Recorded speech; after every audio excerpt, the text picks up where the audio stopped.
We want to welcome Waukesha County Circuit Judge Jennifer Dorow to our first interview of the day. Judge Dorow, thank you very much for being here. You were first appointed to the court by Governor Scott Walker. I believe that happened in 2011, and you have since been re-elected twice, or elected and then re-elected. So welcome. Let's get to it. All right, so we know that this position is nonpartisan, but it is very clear with the culture wars of today that candidates have picked a side in order to attract voters. So my question is, how would you describe your views of the law, moderate or strongly conservative? I use the phrase judicial conservative because it does describe my judicial philosophy and my approach to decision making. And at its core, that means that I believe we should uphold the law as written and apply the law to the facts of the cases and not legislate from the bench. It's also very important to have an unwavering commitment to be fair and impartial, because that's what a judge should do, and that's what I do. So let's talk about that, because you have said that you believe there's no place for politics in the courtroom, saying, quote, we should not be legislators in robes. So how will you divorce yourself from the pressure of politics and your own personal beliefs, especially when it comes to these big issues around abortion, around the Second Amendment, around voting rights? I often tell people that judges wear a robe for two reasons. One is we wear a robe because it signifies the authority that we've been given. But as important is the robe is a reminder to me and to all the people who appear in front of me that I shield the personal preferences and political ideas that I have. And I have had the honor and privilege of serving the citizens in Waukesha County as judge, and I've been doing that for 11 years on the bench. Because when you start with the law and you apply that law to the facts of the cases that come before you, you end up with reliable, predictable, and stability in the decisions that I make. That's what the courts, in my opinion, should do in terms of the decisions that they make. So let me ask you about that. You say apply the law. Laws change all the time, right? Time changes. What law are you applying when you're looking at these laws that could come before you? So it's important to, if you're looking at constitutional issues, to look at the Constitution as it was written. And I liken it to this. Every day we use words, you use words, and we use them with purpose. And if you were to write a will or enter into a contract, you would expect that the meaning of the words that you used were what you in fact used at that time, and not given a meaning that didn't even exist, meaning a future meaning or change. And I think the statutes and the Constitution are no different. Of course, the people speak through the legislature, and that is where laws change. And when those laws come before the court for a legal determination, of course we're going to look at those laws and give deference where deference is due. All right, well, let's talk about a radio interview you did just last month in regards to the Supreme Court ruling to overturn Roe v. Wade. You said, quote, I think it's really important for justices to have courage and to be able to look back at prior decisions, especially the U.S. Supreme Court, and say our prior decisions got it wrong, and they got it wrong, unquote. So what cases do you believe the state justices have gotten wrong in the last session that need to be revisited?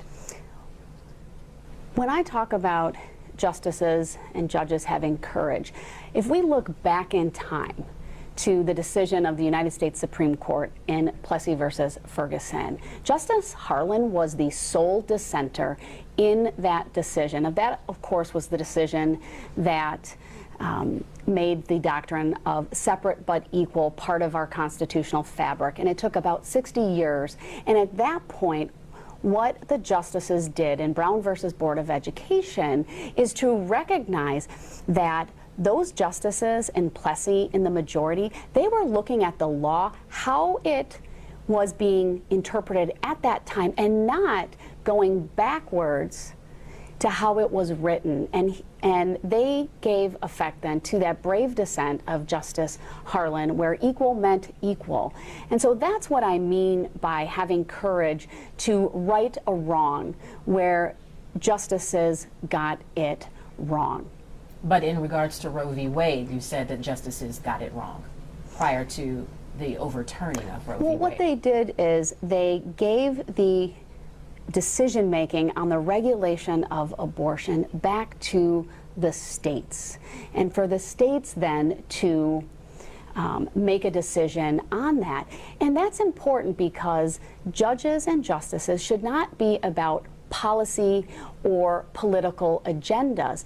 Political agendas come through the legislature, for the people, by the people. That's where those decisions are made. That's where the laws should change if they're going to change, because that is the legislative process that involves a give and take, right? People put forth a bill, then there's discussion on it, it might be amended, but ultimately when that legislative body enacts that and makes a decision on that, and then of course you have a governor who signs it, that's the voice of the people. That's what I'm saying. It's important that justices understand their role in government and respect that role, and not legislate from the bench. I totally understand that, but when you use the example of the Board of Education, separate but equal, the policy was that education for people who looked like me should be equal, though it was less than, until it was overturned. So how, again, does the policy change when it comes to Roe v. Wade, but you use the example of the Board of Education? Well, but in that case, my reading of Brown versus Board of Education is that they actually went back to the text as written, rather than inserting into it a right that, or a description of something that wasn't in the text of that document. And that's really what the Supreme Court did in the Dobbs decision. And here's the thing, a conversation, or what I think about that, is really almost academic, because I'm duty bound to follow the U.S. Supreme Court decision. So that's settled law, and I need to uphold that, and then just do what I need to do every single day, and that's be fair and impartial and decide the cases that come before the court. So as you know, the Supreme Court decision put it back into the states, and the state law dates back to 1849, at a time when women did not have the right to vote. So when you look at that law and how that law may change, do you think it's fair that that law exists on the books, and how would you approach that issue if changes are being made? Again, a law that was written before women had the right to vote. As you know, there's a pending lawsuit right now on really what is the state of the law in Wisconsin. Is it the 1849 law, or is it the subsequent law that was passed, and what's the status of that? So I want to be very mindful and not prejudge that or comment on that. But I will say this, I certainly understand that this is an incredibly important topic, that good people have differing opinions on this. I'm a mom. I'm a mom of a daughter, and I get how important this is for women. And as someone who has a strong faith, I also believe that, you know, for these women who find themselves with an unplanned pregnancy, what they need from us as a person is love and support. We need to take care of them. And then to remind everyone as well that, you know, sometimes laws, they're silly, they're stupid. Sometimes I don't even like the laws. But see, as a judge and a hopeful justice, it's not my job to like the law. My job is to apply that law as written. And one of the principles that I will follow is to look at the law as written. And if change needs to happen, as it very well may need to change, that's for the legislature to do. I think if you look at it this way, people will understand a little bit better. The Supreme Court has 7 justices, and by a decision of 4-3, a case is decided.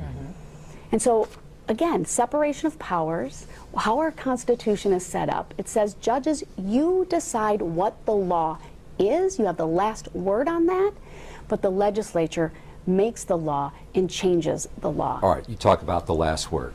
For anyone in Wisconsin, including people who are marginalized, people who don't have power, money, or influence, should they be able to count on the Supreme Court to correct the wrongs of government, business or things that happen in the public arena?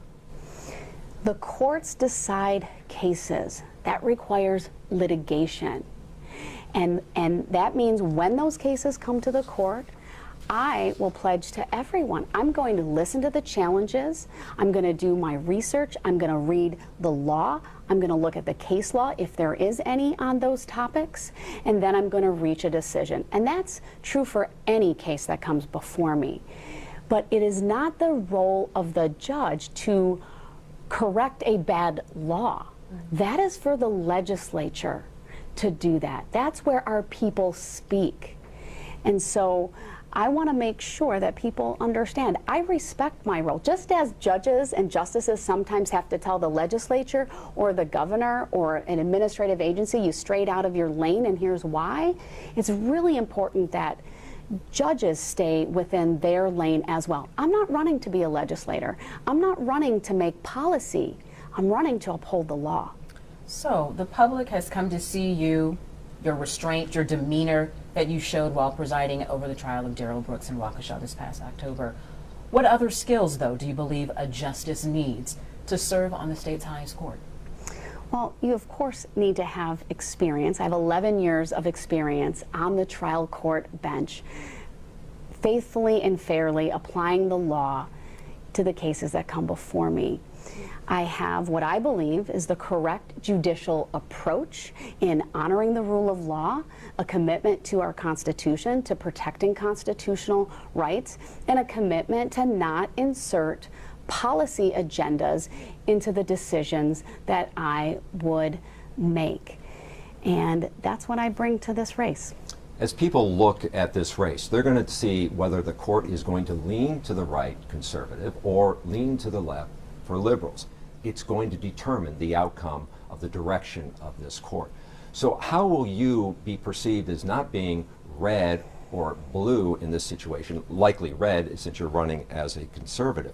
And one of the ways people will look at that and say, well, will she recuse herself in cases where either she has some prior commitment to or might be, pardon me? Or conflict of interest. Or conflict of interest.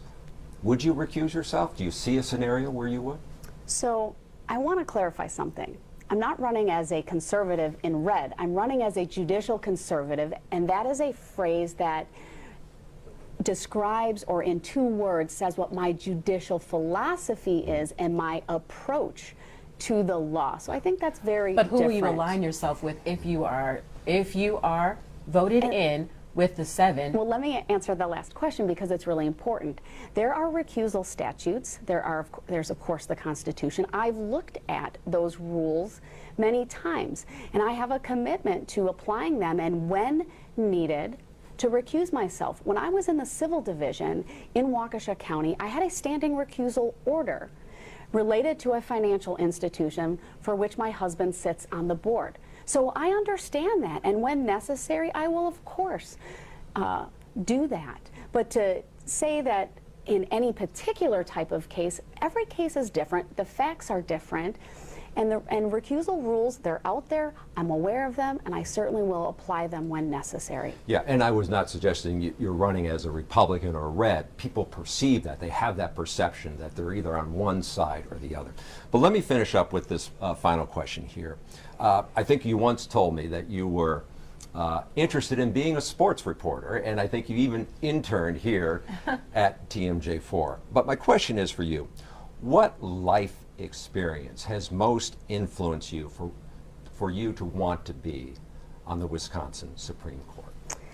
You know, I would say it's, of course, my legal experience, but it's also my experience as a wife and a mom, and seeing what challenges my children face, what, you know, just being a community member. I was born in Wisconsin, raised here. I love this state, and I want to do my part to ensure that Wisconsin is a safe and secure place in which to live, work, and play, where the people of Wisconsin can have an understanding and really a requirement that their justices will uphold the rule of law, protect our constitutional rights, and not legislate from the bench. So there's not just one experience, it's many experiences.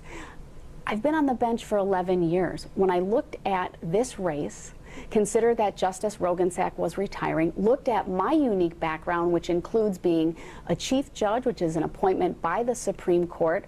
I'm in my 6th year doing that. My other legal experience being a prosecutor, a defense attorney, and in private practice and civil litigation and other ways, I have a depth and breadth of experience that no one else in this race has. And it seemed the right time for me to pursue the Supreme Court for my family, for all families in Wisconsin, and for the people here. Timing is everything. Judge Jennifer Dorow, thank you for joining us today. Thank you for having me.